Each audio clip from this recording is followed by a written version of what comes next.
ஏன்னா எல்லாரும் இப்போ இதில் எம்எல்ஏ அண்ணங்கிட்ட பாண்டியன் அண்ணங்கிட்ட போவாங்க, ஸ்ரீதர் அண்ணங்கிட்ட போவாங்க, நான் ரவுடி தாதா ஒரு 4 பேர் இருக்காங்க. அவங்களாம் எனக்கு ஃபோன் பண்ணி பேசியிருக்காங்க. தம்பி நீ தானேப்பா நல்லா செய்வான்னு இருக்காங்க.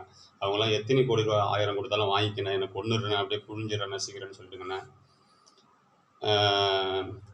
டிஎம்கேவில் அண்ணன் மூத்த மூத்த மூத்த என் தந்தைக்கு சமமானவர். அண்ணன் பேர் சொல்ல விரும்பல, மினிஸ்டராக இருக்கார். ஸ்டாலின் அண்ணனுக்கும் சொல்கிறேன் இது. ஸ்டாலின் கூட பக்கத்தில் இருக்கிற வடை சென்னை மனோகர் அண்ணன், அண்ணன் நான் தான் யூடி முருகனை, நானும் ரவுடின்னு சொல்லிட்டு ரவுடி ஆகிட்டேண்ணே. ரவுடி ஆகலைன்னா நான் வந்து லஞ்சத்தை சும்மா ஒழிக்கிறேன்னு சொல்லிட்டு வந்திருக்கேன். அதனால் பாசமாக என்னை பார்த்துங்கண்ணே. இன்னும் யாராவது பசங்க வரணும்னா தம்பி என்னை தட்டிடாதீங்க. அவங்கள்ட்ட எவ்வளோ கறக்க முடியுமோ கறந்துக்குங்க. பணம் பல கோடி இருக்குது. இது அண்ணனோட ஸ்கெட்சு வந்து 6000 கோடிப்பா. இது பேரம் பேசியாச்சு. இது அதெல்லாம் சீக்கிரட்டாக இருக்கட்டும். போலீஸோ இவங்களோ யார்